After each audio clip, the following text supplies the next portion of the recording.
Isang pinagpalang araw po ang aking pagbati sa lahat ng ating mga kababayan na ninirahan sa East Coast, New York, New Jersey, Cincinnati, Maryland, and Virginia.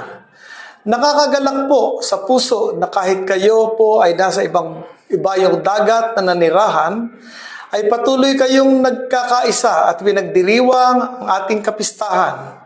Ito po ay isang pagpapatunay ng inyong pagmamahal sa bayang pinagmulan kung saan nabuo ang magagandang karanasan noong panahon ng kabataan. Ang pagdiriwang na ito ay hindi lamang upang alalahanin ang mga masayang kapistahan dito sa Mayhay, kundi ito rin ay nagsisilbing paraan upang maging magkita-kita ang mga magkakabayan at magkakilala rin ang kani-kanilang pamilya.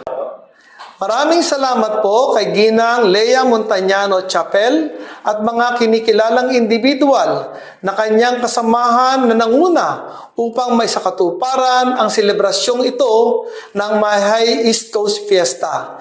Nawa po ay pagpatuloy po ng ating mga kabataan ang nananiriyan ang inyong mabuting nasimulan. Binabati ko ang lahat ng nakiisa sa katagumpayan ng selebrasyong ito.